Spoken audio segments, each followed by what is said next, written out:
Mobile गलत है जी अच्छा होगा, उम्मीद करिए अच्छा रहे सर। सर बड़ी जिम्मेदारी आप पर है क्योंकि वालिद साहब तो आपके जिला जेल बंद हैं, ऐसे में सभी विधानसभाओं की जिम्मेदारी आप ही पर है। हम तमाम मोबाइल नीचे ये दुआ क्यों नहीं करता विधानसभा से पहले आ जाए, चुनाव से पहले। और अभी सभी प्रत्याशियों से बात हुई है तो सभी बता रहे हैं कि काफी हमें समर्थन मिल रहा है और अब्दुल्ला जी कैंपेन अच्छे से कर रहे हैं। 500 सीटें समाजवादी पार्टी रिकॉर्ड वोट से जीतेगी रामपुर इंशाल्लाह। और उत्तर प्रदेश में 400। अच्छा, जो कार्रवाइयाँ आप पर हुई हैं, जो मुकदमे हुए हैं, उनका इम्पैक्ट मिलेगा या फिर जनता उन सब चीजों से 10 मार्च को मैं और आप इस बात पर अब्दुल्ला भाई, अरे एक मिनट रुक जाओ अब्दुल्ला भाई, वीडियो वायरल हो रहा है, आपको सब पता चल जाए। और ये जो पिछली बार भी आपका झगड़ा उन्हीं से हुआ था और अभी वही प्रत्याशी हैं। मेरा कई बार किसी से कोई झगड़ा नहीं है, ना मेरा इस तरह के मैं किसी से झगड़ा करूं। नहीं, हमजा मियाँ की गाड़ी पर झगड़ा हुआ था एक बार मेरा पिछले चुनाव में, अभी भी चुनाव मेरा स्तर भी नहीं है अरे अब्दुल्ला भाई, झगड़ा करूं। और आप जिनका नाम ले रहे हैं मैं जानता अरे अब्दुल्ला भाई, एक मिनट, सवाल ये है, अरे अब्दुल्ला भाई, मुकाबला है। आजम खान साहब का नॉमिनेशन हो गया जी हो गया। प्रस्तावक ने क्या जरा थोड़ा सा बता दिया। ये तो भाई वकील लोग बता पाएंगे, मैं इस बारे में अब्दुल्ला भाई, एक वीडियो वायरल हो रहा है आपका। जी अब्दुल्ला भाई, स्वाद का वीडियो वायरल हो रहा है कल का आपका पुलिस से लेकर, क्या कहेंगे? 4 आदमी कोविड प्रोटोकॉल को फॉलो करके अगर चल रहे हैं तो उस पे भी पुलिस को आपत्ति है। भारतीय जनता पार्टी हो, कांग्रेस हो, 15-15 गाड़ियों के काफिले जा रहे हैं, 15-15 गाड़ियों के पर्चे बट रहे हैं। छोटा वाला लाउड स्पीकर इस्तेमाल हो रहा है, किसी को नहीं दिख रहा। मैं अगर कोविड में किसी की मौत हो गई और उसके घर के उस कॉन्डोलेंस या ताजियत में जा रहा हूं तो उस पे भी फोर्स कई गाड़ियां डंडा लेकर उतरती है और लोगों को ये ऐलान करके कहती है कि मिलना मत वरना मुकदमा कर दो।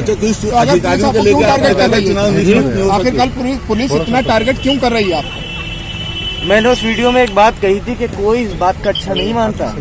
आप अगर पब्लिक को मारेंगे, बेकसूर लोगों को पुलिस के डंडे से मारेंगे, कोई इस बात का अच्छा नहीं मानेगा।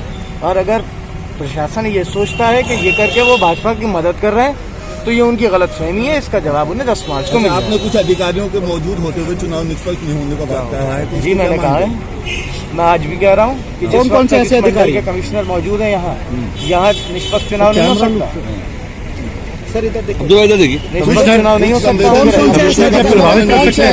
जहाँ पर समाजवादी का वोट होता था, डाला जाता था, उस बूथों का निरीक्षण करा। मैंने कहा ना, जब तक वो मौजूद है उस वक्त तक निष्पक्ष चुनाव नहीं हो सकता। लेकर उतरती है और लोगों को ये ऐलान करके कहती है कि मिलना मत वरना मुकदमा कर दो। अधिकारियों को लेकर चुनाव निष्पक्ष नहीं हो आखिर कल पुलिस इतना टारगेट क्यों कर रही है आप?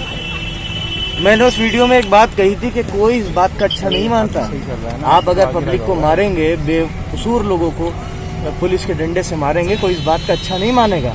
और अगर प्रशासन ये सोचता है कि ये करके वो भाजपा की मदद कर रहे हैं तो ये उनकी गलतफहमी है। इसका जवाब उन्हें 10 मार्च को मिलेगा। आपने कुछ अधिकारियों के मौजूद होते हुए चुनाव निष्पक्ष नहीं होने का बात कहा है। जी मैंने कहा है, मैं आज भी कह रहा हूँ कि कौन से ऐसे अधिकारी के कमिश्नर मौजूद है यहाँ निष्पक्ष चुनाव नहीं हो सकता।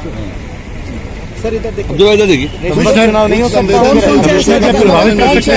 जहाँ पर समाजवादी का वोट होता था, डाला जाता था, उस बूथों का निरीक्षण करा। मैंने कहा ना, जब तक वो मौजूद है उस वक्त तक निष्पक्ष चुनाव नहीं हो सकता। अब्दुल्ला जी, कौन से इतने अफसर हैं जिनकी वजह से इतने अफसर नहीं है, बस एक अफसर है, मैं उनका बता चुका हूँ। उनके रहते इस मंडल में निष्पक्ष चुनाव नहीं हो सकता। कौन है वो कम्युनिटी कैंडिडेट को सपोर्ट कर रहे हैं? वो अफसर कौन है? वहाँ से ये भी तय होता है कि बीजेपी से कैंडिडेट कौन होगा।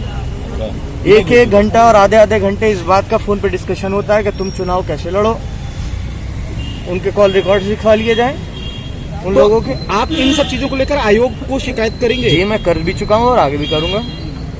और आपके माध्यम से मैं अभी भी चुनाव आयोग से अपील करता हूँ कि 2 चीजें। एक कि आप कहते हैं कि निष्पक्ष चुनाव होना चाहिए। अगर निष्पक्ष चुनाव होना चाहिए, जो अधिकारी यहाँ पर 2 चुनाव पहले से करा चुके हैं और उन 2 चुनाव में उन्होंने जो किया वो पूरे देश ने देखा, कोई बात छुपी हुई नहीं है। पूरे जिले को भैंस चोरी और बकरी चोरी के मुकदमों में मुलजिम बनाया गया। अगर ऐसे अधिकारियों को रहते चुनाव होगा तो मेरे ख्याल से चुनाव में निष्पक्षता नहीं पाएगी। एक सेकंड दूसरी बात, हम एक तरफ ये कहते हैं कि ज्यादा से ज्यादा वोट पड़े, लेकिन रामपुर में इस बात की पूरी कोशिश है कि वोट पोल ना होने दिया जाए। चाहे वो लोगों के झूठे चालान बनवाए जा रहे हो, रेड कार्ड बनवाए जा रहे हो, या बेगुनाह लोगों पर गुंडा एक्ट लगाकर जिला बदल किया जा रहा हो। ये चलन है और मैं चुनाव आयोग से इस बात की दरखास्त करूंगा कि वो रामपुर के मामलों पर संज्ञान ले, ऐसे अधिकारियों को यहाँ से मंडल से हटाए, या फिर मैं सरकार से भी ये पूछूंगा कि बाकी अधिकारियों में वो सलाहियतें क्यों नहीं है कि उनकी जगह कोई दूसरा अधिकारी नहीं आ रहा, उनका एक्सटेंशन नियमों को ताक पर रखकर क्यों बढ़ा दिया गया। भाई या तो बाकी अधिकारियों में कोई वो सलाहियतें न हो, अगर हमारे पास वो ऐसे अधिकारी और मौजूद हैं तो दूसरे अधिकारी क्यों नहीं भेज दिए जाते।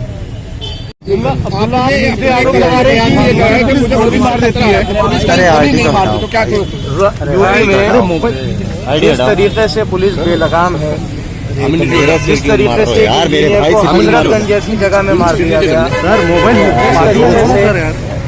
मेरे पूरे परिवार के ऊपर मुकदमे लगाए गए, कि किससे छुपा है, किसने किया। 55,000 रेड कार्ड बांटे गए।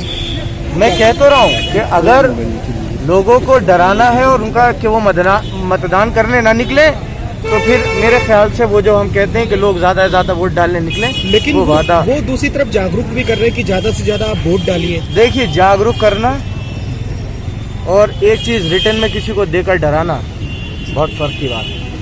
ठीक है, तो डर की वजह से अगर पोलिंग नहीं हुआ तो इसका कोई नुकसान फायदा? देखिए, लोकतंत्र, फिर अगर पोलिंग ना हो, लोग डर की वजह से वोट न डालें, तो फिर लोकतंत्र का क्या फायदा? फिर तो राजशाही है। आपने गोली मारने की बात कही पुलिस से, कौन सपोर्ट कर रहा है? जो आपके परिवार पर भ्रष्टाचार कोई कर ले, आरोप लगे हैं उसको कोई कर ले। चुनाव के समय आपसे सवाल यही आएगा, मुझे उम्मीद थी। आप जवाब दीजिए ना सर। नहीं, मुझे आपको जवाब देने की कोई जरूरत नहीं। तो जवाब देना नहीं, मुझे आपको जवाब, आपने गोली मारने की बात कही, मुझे जिस जनता को जवाब देना मैं दे दूंगा। पुलिस द्वारा गोली मारने की बात की है।